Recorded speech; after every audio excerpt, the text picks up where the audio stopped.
ಮನುಷ್ಯ ಕರ್ಮ ಮಾಡುವಾಗ, ಕೆಲಸ ಮಾಡುವಾಗ ಹತ್ತಾರು ಕೆಲಸ ಒಟ್ಟೊಟ್ಟಿಗೆ ಮಾಡೋದು ಗುಡ್, ಏನು ತಪ್ಪಿಲ್ಲ, ಒಂದೊಂದ್ಸತಿ ಮಾಡಬೇಕಾಗತ್ತೆ. ನಮ್ಮ ಮನಸ್ಸು ಹತ್ತಾರು ದಿಕ್ಕಲ್ಲಿ ಓಡ್ತಾ ಇರುತ್ತೆ, ಯಾವುದೂ ಕೆಲಸದ ಬಗ್ಗೆ ಯೋಚನೆ ಮಾಡ್ತಿರಲ್ಲ. ಅಲ್ಲೇ ಪ್ರಾಬ್ಲಮ್ ಬರೋದು. 8-10 ಕೆಲಸ ಇಲ್ಲಿ 10 ದಿಕ್ಕಲ್ಲಿ, ಬೇರೆ ಬೇರೆ ದಿಕ್ಕಲ್ಲಿ ಮನಸ್ಸು ಓಡ್ತಾ ಇರುತ್ತೆ.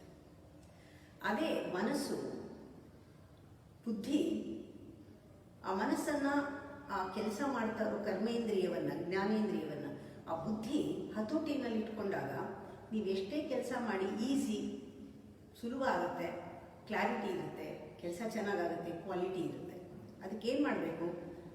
ಬೆಳಗ್ಗೆ ಎದ್ದು, ಹಿಂದೆ ನಾವು ಹೇಳ್ತಾ ಇದ್ರು ದೇವ್ರನ್ನ ನೆನೆ ಅಂತ, ಬರೀ ಜ್ಞಾಪಿಸ್ಕೊಳ್ಳೋದಲ್ಲ, ಅಟೆನ್ಷನ್, ಗಮನ ಕೊಡು ಅಂತ. ಪರಮಾತ್ಮನ ಗಮನ ಕೊಡೋದ್ರೆ ನಿನ್ನ ಬುದ್ಧಿಯಿಂದ ಈ ಹುಬ್ಬಿನ ಮಧ್ಯದಲ್ಲಿರುವಂತಹ ಪರಮಾತ್ಮ, ನಿನ್ನ ಆತ್ಮ ಶಕ್ತಿಯನ್ನು ತುಂಬಿಕೊಂಡು ಇಲ್ಲಿ ಕಾದಿರ್ತಾರೆ. ಹುಬ್ಬಿನ ಮಧ್ಯ ಸ್ಥಳ, ಮೀಟಿಂಗ್ ಪ್ಲೇಸ್. ಕಣ್ಣು ಮುಚ್ಕೊಂಡು ಒಂದು ಘಳಿಗೆ ನಿನ್ನ ಬುದ್ಧಿಯನ್ನು, ಅಹಂಕಾರ ರಹಿತವಾದ ಬುದ್ಧಿಯನ್ನು ಸರೆಂಡರ್ ಮಾಡಿ, ಅಹಂಕಾರ ಸರೆಂಡರ್ ಮಾಡಿ, ಆ ಬುದ್ಧಿಯನ್ನು ಇಲ್ಲಿ ಒಂದು ಘಳಿಗೆ ಗಮನ ಕೊಟ್ಟರೆ ಸಾಕು. ಆವಾಗವಾಗ ಗಮನ ಕೊಟ್ಟರು ನಿಜವಾಗ್ಲೂ ನೀವು ಮಾಡೋ ಕರ್ಮ ಎಲ್ಲ ಚೆನ್ನಾಗಾಗುತ್ತೆ. ನಿಮ್ಮ ಬುದ್ಧಿ ಇಲ್ಲಿಟ್ಟ ತಕ್ಷಣ ಕರ್ಮದ ಕ್ವಾಲಿಟಿ ಚೇಂಜ್ ಆಗುತ್ತೆ, ಮನಸ್ಸಿನ ಕ್ವಾಲಿಟಿ ಚೇಂಜ್ ಆಗುತ್ತೆ, ನಿಮ್ಮ ಥಾಟ್, ಫೀಲಿಂಗ್ ಎಲ್ಲ ಕ್ವಾಲಿಟಿ ಚೇಂಜ್ ಆಗುತ್ತೆ. ಆ ಥರ ಇಟ್ಟು ನೋಡಿ, ಒಂದು ನಿಮಿಷ ಕಣ್ಣು ಮುಚ್ಕೊಳ್ಳಿ, ನಿಮ್ಮ ಬುದ್ಧಿನ ಇಲ್ಲಿ ಫೋಕಸ್ ಮಾಡಿ, ಹುಬ್ಬಿನ ಮಧ್ಯದಲ್ಲಿರುವ ಆ ಒಂದು ಹೊಳಿತಾ ಇರೋ ಶಕ್ತಿಯುತವಾದ ಕೇಂದ್ರ ಇದೆ, ಅಲ್ಲಿ ಆತ್ಮಶಕ್ತಿ ಇದೆ. ಇದು ಇಮ್ಯೂನ್ ಸಿಸ್ಟಮ್ನ ನಮಗೆ ಜಾಸ್ತಿ ಮಾಡುವಂಥದ್ದು. ಯಾಕೆಂದರೆ ಅದು ಸೋರ್ಸ್, ಅದು ಪವರ್. ಇದು ನಿಜವಾದ ಜನರೇಟಿಂಗ್ ಸ್ಟೇಷನ್. ಇಲ್ಲಿಗೆ ನಾವು ಕನೆಕ್ಟ್ ಮಾಡದೆ, ಪ್ಲಗ್ ಮಾಡದೆ ಯಾವ ಕೆಲಸ ಮಾಡಿದ್ರು ಬ್ಯಾಟ್ರಿ ಡೌನ್ ಆಗ್ತಾ ಇರುತ್ತೆ. ಇದು ನಾವು ಜ್ಞಾಪಕಬೇಕು. ಪೂಜೆ ಅದಕ್ಕೋಸ್ಕರ ಇರೋದು, ಕನೆಕ್ಟ್ ಮಾಡೋದಕ್ಕೆ. ನಮ್ಮ ಬುದ್ಧಿಯನ್ನು ಪ್ರಚೋದಿಸಿ, ಅಹಂಕಾರನ ಬಿಟ್ಟು ಇಲ್ಲಿಟ್ಟು ಸ್ವಲ್ಪ ಹೊತ್ತು ಪರಮಾತ್ಮ ನೀನೇ ನೋಡ್ಕೋ, ನೀನು ನೋಡ್ಕೋತೀಯ, ಎಲ್ಲ ನಾನು ಚೆನ್ನಾಗಾಗುತ್ತೆ, ಯಾವಾಗಲೂ ನನ್ನನ್ನು ಎಚ್ಚರಿಸ್ತಾ ಇರು, ಎಲ್ಲ ಕೆಲಸನೂ ಮಾಡುವಾಗ ನೀನು ನನ್ನನ್ನು ಗೈಡ್ ಮಾಡು, ನಾನು ನಿನ್ನನ್ನು ನಂಬಿದ್ದೀನಿ ಅಂತ ಆವಾಗ ಅಟೆಂಡ್ ಮಾಡ್ತಾ ಇರಬೇಕು. ಇಷ್ಟೇ ಪೂಜೆ. ನಮ್ಮ ಜೊತೆಗೆ ನಾವಿರಬೇಕು. ಒಂದು ಸ್ವಲ್ಪ ಹೊತ್ತು, ಒಂದು ಘಳಿಗೆ ಸಾಕು. ಒಂದು ಕನೆಕ್ಷನ್ಗೆ ಸ್ವಿಚ್ ಹಾಕೋದು ಎಷ್ಟೊತ್ತು, ಅಷ್ಟೇ ಹೊತ್ತು ಸಾಕು. ಆದರೆ ಯೂಶಲ್ ಆಗಿ ನಾವು ಆ ಥರ ಮಾಡ್ತೀವ? ಇಲ್ಲ, ಮಾಡೋದಿಲ್ಲ. ನಾವು ನಮ್ಮ ಮೈಂಡ್ ಎಲ್ಲೋ ಇರುತ್ತೆ. ಅದರಿಂದ ಒಂದು ಉದಾಹರಣೆ ಕೊಡ್ತೀನಿ. ಆ ಉದಾಹರಣೆಯನ್ನು ಜ್ಞಾಪಕ ಇಟ್ಕೊಳ್ಳಿ, ಆವಾಗ ಅಟೆಂಡ್ ಮಾಡಿ. ನೀವು ಮಗು ನಿದ್ದೆ ಮಾಡ್ತಾ ಇರುತ್ತೆ, ತೊಟ್ಲಲ್ಲಿ ಮಲಗಿಸಿದ್ದೀರಾ, ಚಿಕ್ಕ ಮಗು ನಿದ್ದೆ ಮಾಡ್ತಾ ಇರುತ್ತೆ. ನೀವು ಒಬ್ಬರೇ ಇದ್ದೀರಾ, ಮನೆ ಕೆಲಸ ಎಲ್ಲ ಮಾಡ್ಕೋಬೇಕು, ಕೆಲವು ಕೆಲಸಗಳೆಲ್ಲ ಮಾಡೋದಿರುತ್ತೆ. ನೀವು ಮಾಡ್ತಾ ಇರ್ತೀರಾ, ಆದರೂ ನಿಮ್ಮೊಳಗೆ ಕಾರ್ನರ್ನಲ್ಲಿ ಮನಸ್ಸು, ಒಳಗೆ ಎಲ್ಲೋ ಮೂಲೆಯಲ್ಲಿ ಮಗು ಮಲಗಿದೆ ಅನ್ನೋದು ಅರಿವು ಹೇಗಿರುತ್ತೆ. ಆವಾಗ ಹೋಗಿ ನೋಡ್ತೀರಾ, ಎದ್ದಿಲ್ಲ, ಕೆಲಸ ಮಾಡ್ಕೊಳ್ತೀರಾ. ಆ ಗಮನ ಅನ್ನೋದು ಒಂದು ಫಿಕ್ಸ್ ಆಗಿರುತ್ತೆ, ಅಲ್ಲಿ ಫೋಕಸ್ ಆಗಿರುತ್ತೆ. ಅಲ್ಲಿ ಆ ಮಗು ಚೂರು ಹತ್ತಿರ ಓಡ್ ಬರ್ತೀರಾ, ಸಮಾಧಾನ ಮಾಡಿ ತಟ್ಟಿ ಮಲಗಿಸ್ತೀರಾ, ಮತ್ತೆ ಕೆಲಸ ಮಾಡ್ಕೋತೀರಾ. ಇದು ಮಗು ತಾಯಿಯ ಸಂಬಂಧ, ತಾಯಿ ಮಗು, ಮಗು ತಾಯಿಯ ಸಂಬಂಧ. ಇದನ್ನು ಜ್ಞಾಪಕ ಇಟ್ಕೊಳ್ಳಿ. ಆಗ ನಿಮಗೆ ಗೊತ್ತಾಗುತ್ತೆ ನೀವು ಯಾವ ಥರ ಇಲ್ಲಿ ಅಟೆಂಡ್ ಮಾಡ್ತಾ ಇರಬೇಕು. ಆವಾಗವಾಗ ಅಟೆಂಡ್ ಮಾಡಬೇಕು. ಮಾಡಿದ್ರೇ ನಿಮ್ಮಲ್ಲಿ ಏನೋ ಒಂದು ಪರಿಪೂರ್ಣತ್ವ ಬರೋದು. ಉದಾಹರಣೆಗೆ ನೀವು ಮಾಡಲಿಲ್ಲ ಅಂತ ಇಟ್ಕೊಳ್ಳಿ, ಆ ಮಗು ಅಳ್ತಾ ಇದೆ, ನೀವು ಅಯ್ಯೋ ನಿಮ್ಮ ಗಮನಕ್ಕೆ ಬರಲಿಲ್ಲ. ಫಸ್ಟ್ ಆಫ್ ಆಲ್ ಅಷ್ಟು ಅಜ್ಞಾನ, ಅಷ್ಟು ಕತ್ಲು, ಗಮನಕ್ಕೆ ಬರಲಿಲ್ಲ, ಮುಳುಗೋಗ್ಬಿಡ್ತೀರ. ನೀವು ಬ್ಯುಸಿ ಅಲ್ವಾ, ಮುಳುಗೋಗ್ತೀರ, ನೀವು ಗಮನಿಸಲ್ಲ. ಮಗು ಜೋರಾಗಿ ಅಳಕ್ಕೆ ಶುರು ಮಾಡುತ್ತೆ, ಮಗು ಅಳ್ತಾ ಇದೆ ಜೋರಾಗಿ. ನೀವು ಇಲ್ಲ ನನಗೆ ಪುರ್ಸುತ್ತಿಲ್ಲ, ನಾನು ಬಹಳ ಬ್ಯುಸಿ ಇದ್ದೀನಿ ಅಂತ ಯಾವುದಾದ್ರೂ ತಾಯಿ ಹೇಳೋದು ಸಾಧ್ಯನಾ? ಖಂಡಿತ ಯಾವ ತಾಯಿಗೂ ಹಾಗೆ ಹೇಳೋಕ್ಕಾಗೋದಿಲ್ಲ. ಪುರ್ಸೊತ್ತಿಲ್ಲ ನನಗೆ ಅಂತ ನಾವು ಅದನ್ನೇ ಮಾಡ್ತಾ ಇದ್ದೀವಿ. ಪುರ್ಸೊತ್ತಿಲ್ಲ. ನಮಗೆ ನಾವು ಗಮನ ಕೊಡೋಕ್ಕೆ, ನಮ್ಮ ಹುಬ್ಬಿನ ಮಧ್ಯ ಇರುವ ಪವರ್ ಸ್ಟೇಷನ್ನ ಕನೆಕ್ಟ್ ಮಾಡೋಕ್ಕೆ ನಮಗೆ ಪುರ್ಸೊತ್ತಿಲ್ಲ.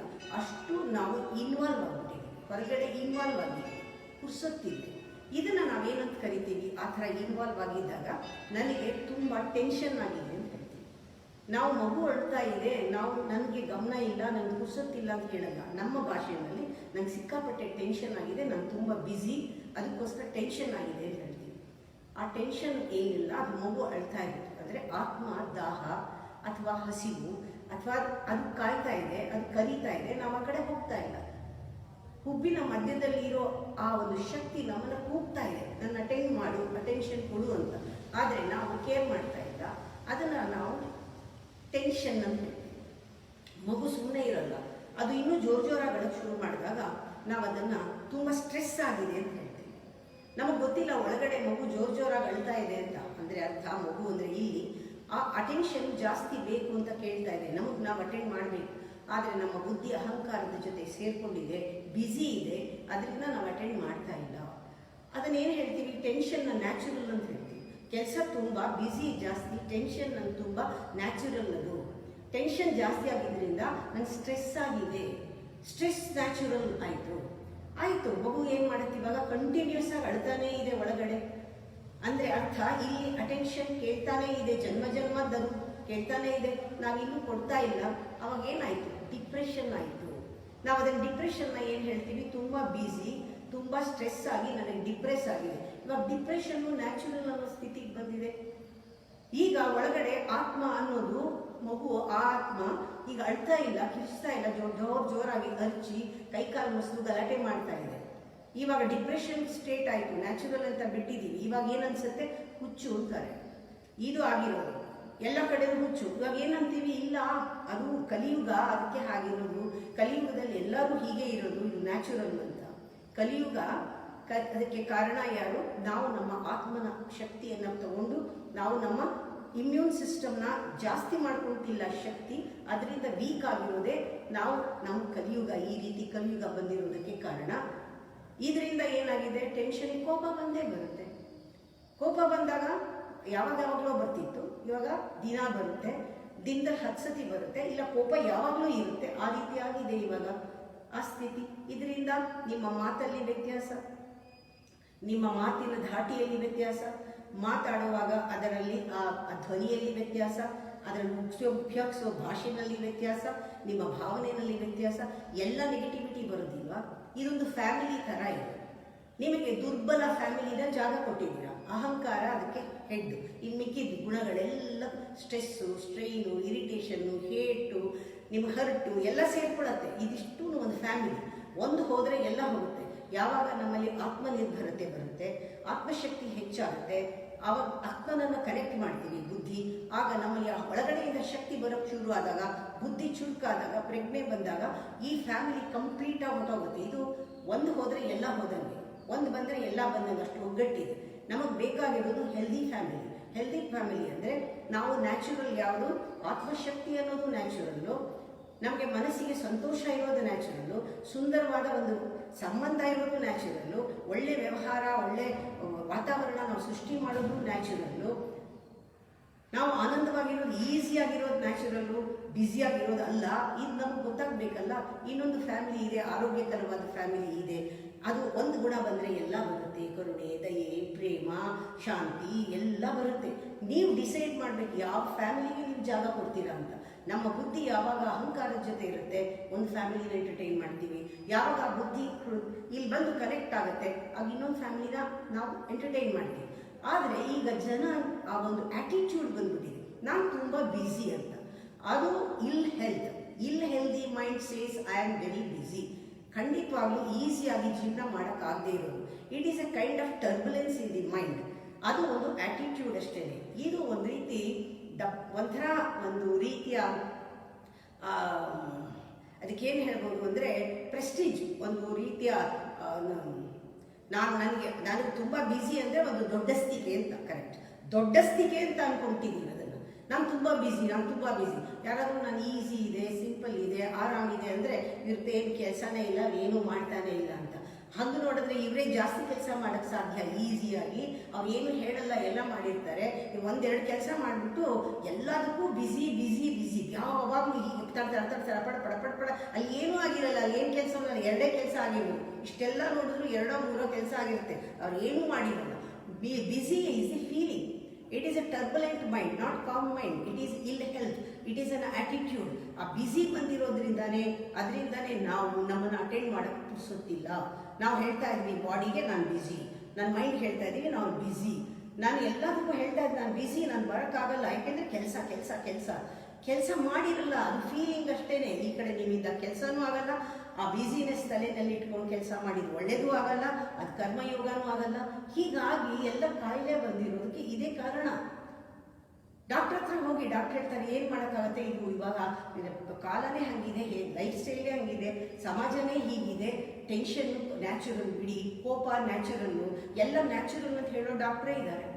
ಯಾರಾದರೂ ನಮಗೆ ಕೂತ್ಕೊಂಡು ಇಲ್ಲ ನಿಮಗೆ ಇಮ್ಯುನಿಟಿ ಸಿಸ್ಟಮ್ ಇಲ್ಲ ಅದರಿಂದ ಹೀಗಾಗ್ತಾ ಇದೆ, ಅದೊಂದು ಡೆವಲಪ್ ಮಾಡ್ಕೊಳ್ಳಿ, ಮಿಕ್ಕಿದ್ದೆಲ್ಲ ಸರಿ ಹೋಗುತ್ತೆ, ಅದಕ್ಕೆ ಬೇಕಾಗಿರೋದು ಮೆಡಿಟೇಷನ್ನು, ಅದಕ್ಕೆ ಬೇಕಾಗಿರೋದು ನೀವು ಆಂತರ್ಯದಲ್ಲಿ ನೀವು ಕನೆಕ್ಟ್ ಮಾಡ್ಕೊಳ್ಬೇಕು, ನಿಮ್ಮ ಬುದ್ಧಿ ಮಂಕಾಗಿದೆ, ಒಳಗಡೆ ಎಷ್ಟೊಂದು ಶಕ್ತಿ ಇದೆ ನಿಮಗೆ, ಆತ್ಮದ ಜೊತೆಗೆ ವಿಶ್ವಾಸ ಇಟ್ಕೊಳ್ಳಿ, ಕೆಲಸ ಮಾಡಿ. ಯಾವ ಡಾಕ್ಟರ್ ಹೇಳ್ತಾರೆ? ಕಲಿಯುಗದಲ್ಲಿ ಇಂಥ ಡಾಕ್ಟರ್ಗಳು ಜಾಸ್ತಿ. ಇವಾಗ ಸತ್ಯಯುಗದಲ್ಲಿ ಡಾಕ್ಟರ್ ಇರಲ್ಲ, ಜಡ್ಜ್ಗಳಿರಲ್ಲ, ಯಾವ ನ್ಯಾಯವೂ ಬೇಕಿಲ್ಲ, ನ್ಯಾಯಾಲಯ ಬೇಕಿಲ್ಲ, ಆಸ್ಪತ್ರೆ ಬೇಕಿಲ್ಲ. ಸತ್ಯಯುಗ ಹಾಗಿರುತ್ತೆ. ಯಾಕೆಂದ್ರೆ ಅಲ್ಲಿ ಆರೋಗ್ಯ ಇರುತ್ತೆ, ಅಲ್ಲಿ ಒಳ್ಳೆ ವ್ಯವಹಾರ ಇರುತ್ತೆ, ಒಳ್ಳೆ ಸಂಬಂಧ ಇರುತ್ತೆ, ಸುಂದರವಾದ ಸಂಬಂಧ ನ್ಯಾಚುರಲ್ ಆಗಿರುತ್ತೆ. ಸತ್ಯಯುಗ ನ್ಯಾಚುರಲ್ ಆಗಿರುತ್ತೆ. ಪ್ರತಿದಿನಾಗ್ಲೂ ಕನೆಕ್ಟ್ ಮಾಡೋದೇನೆ ಪೂಜೆ, ಇದಕ್ಕಿಂತ ಬೇರೆ ಪೂಜೆ ಇಲ್ಲ. ಪೂಜೆ ಅಂದ್ರೆ ಬರೀ ಇದನ್ನೆಲ್ಲ ಇಟ್ಕೊಂಡು ಕೂತ್ಕೋಬೇಕಂತಲ್ಲ, ಆದ್ರೆ ಪೂಜೆ ಅಂದ್ರೇನೆ ಕನೆಕ್ಷನ್. ಆ ಕನೆಕ್ಷನ್ಗೆ ಏನೇನ್ ಮಾಡ್ತಿರೋ ಸರ್ಕಸ್ ಮಾಡಿ, ಆದ್ರೆ ಆವಾಗ ಕನೆಕ್ಟ್ ಮಾಡ್ತಾನೇ ಇರಬೇಕು. ನಮಗೆ ಗೊತ್ತಿರಬೇಕು ನಮಗೆ ಪವರ್ ಹೌಸ್ ಒಳಗಡೆನೆ ಇದೆ. ಸತ್ಯಯುಗ ನಮ್ಮಿಂದನೇ ಸೃಷ್ಟಿಯಾಗೋದು. ಆ ಶಕ್ತಿಯಿಂದ ನಾನು ಒಳ್ಳೆ ಆರೋಗ್ಯವನ್ನು ಪಡಿಬಹುದು, ಒಳ್ಳೆ ಮನಸ್ಥಿತಿಯನ್ನು ಪಡಿಬಹುದು, ಒಳ್ಳೆ ಸಂಬಂಧನ ಪಡ್ಕೋಬಹುದು, ಸುಂದರವಾದ ಸಂಬಂಧ, ಒಳ್ಳೆ ವ್ಯವಹಾರವನ್ನು ಮಾಡಬಹುದು, ಒಳ್ಳೆ ವಾತಾವರಣವನ್ನು ಸೃಷ್ಟಿ ಮಾಡಬಹುದು. ನಾನು ನನ್ನೊಳಗಡೆ ಸೇರ್ಕೋಬೇಕು, ಮುಂಚೆ ಆ ಕನೆಕ್ಷನ್ ಆಗಬೇಕು. ಸೋರ್ಸ್ ಇಂದ ಅಷ್ಟೊಂದು ಎನರ್ಜಿ ಬರುತ್ತೆ. ನಮಗೆ ಲ್ಯಾಕಿಂಗ್ ಏನಂದ್ರೆ ಆತ್ಮಶಕ್ತಿ ಇಲ್ಲ. ಆತ್ಮವನ್ನ ಬುದ್ಧಿಯನ್ನ ಬೇರೆ ಬೇರೆ ಮಾಡಿರೋದ್ರಿಂದ ನಾವು ಅನ್ಕೊಳ್ತೀವಿ ನಮಗೆ ಕೂತ್ಕೊಂಡು ಧ್ಯಾನ ಮಾಡಿದ್ರೆ ಈಗಲ್ಲ, ಆಮೇಲೆ ಪುರ್ಸೊತ್ತಿಲ್ಲ, ನಮಗೆ ತುಂಬಾ ಬಿಸಿ, ನಾವು 70 ವರ್ಷ ಆದ್ಮೇಲೆ 80 ವರ್ಷ ಆದ್ಮೇಲೆ ನಾವು ಸ್ಪಿರಿಚುಯಾಲಿಟಿಗೆ ಬರ್ತೀವಿ, ಅಧ್ಯಾತ್ಮ ಆವಾಗ ನಮಗೆ ಇವಾಗ ಯಾಕೆ ಬೇಕು ಧ್ಯಾನ. ಧ್ಯಾನ ಅಂದ್ರೆ ಏನೋ ಮಿಸ್ಇಂಟರ್ಪ್ರಿಟ್ ಮಾಡ್ಕೊಂಡ್ಬಿಟ್ಟಿದ್ದೀರಾ. ಹಾಗಲ್ಲ, ನೀವು ಕನೆಕ್ಟ್ ಮಾಡಲೇಬೇಕು, ಪರಮಾತ್ಮನ ಸ್ಮರಿಸಲೇಬೇಕು, ಗಮನ ಈ ಹುಬ್ಬಿನ ಮಧ್ಯಕ್ಕೆ ಕೊಡಲೇಬೇಕು. ಇದೊಂದು ದ್ವಾರ ಒಳಗಡೆ ಹೋಗೋಕ್ಕೆ. ಪರಮಾತ್ಮ ಕಾದಿರುವಂತಹ ಜಾಗ, ನಿಮ್ಮ ಒಳಗಡೆ ಆಂತರ್ಯದ ಶಕ್ತಿ ಕಾಯ್ತಾ ಇದೆ. ಈಗ ನೋಡಿ, ಬೆಳಗಾಯಿತು ಅಂದ್ರೇನು? ಸತ್ಯಯುಗ ಇತ್ತು, ಮಧ್ಯಾಹ್ನ ಆಯಿತು, ತ್ರೇತಾಯುಗ ಬಂತು, ಸಂಜೆ ಆಯಿತು, ದ್ವಾಪರ ಯುಗ ಆಯಿತು, ರಾತ್ರಿ ಬಂತು, ಈಗ ಕಲಿಯುಗ ಬಂದಿದೆ. ಕಲಿಯುಗದಲ್ಲಿ ಅರ್ಧ ರಾತ್ರಿ ಮುಗಿದೋಗಿದೆ, ಈಗ ಘೋರ ಕಲಿಯುಗ. ಯಾರು ಧ್ಯಾನಕ್ಕೆ ಹೋಗಲ್ಲ, ಯಾರು ಕನೆಕ್ಟ್ ಮಾಡಲ್ಲ, ಯಾರಿಗೆ ಒಳಗಡೆ ಹೋಗ್ಬೇಕು ಅನ್ಸಿಲ್ಲ, ಅವ್ರು ಘೋರ ರಾತ್ರಿ ಎಷ್ಟು ಜನ್ಮ ತಗೊಳ್ತಾರೋ ಗೊತ್ತಿಲ್ಲ ಅವ್ರಿಗೆ ಬೆಳಕಾಗೋದಕ್ಕೆ. ಯಾವಾಗ ನಾವು ಕನೆಕ್ಟ್ ಮಾಡ್ತೀವಿ ಆಗ ನಮ್ಮ ಒಂದು ಸೃಷ್ಟಿಯ ಸೈಕಲ್ ಹೇಗೆ ಆ ಒಂದು ಸತ್ಯಯುಗದ ಕಡೆಗೆ ಹೋಗ್ತಾ ಇದೆ, ಹಾಗೆ ನಮ್ಮಲ್ಲೂ ಕೂಡ soul is in the dark night. ಅದನ್ನ ಆ ಸೋಲ್ನ ಬಿಡಿಸ್ಬೇಕು, ಅದು ಕಾಯ್ತಾ ಇದೆ. ಅದು ಶಕ್ತಿ ಕೊಡಕ್ಕೆ, ಅದು ಬಿಡುಗಡೆ ಮಾಡ್ಕೊಡಕ್ಕೆ ಕಾಯ್ತಾ ಇದೆ.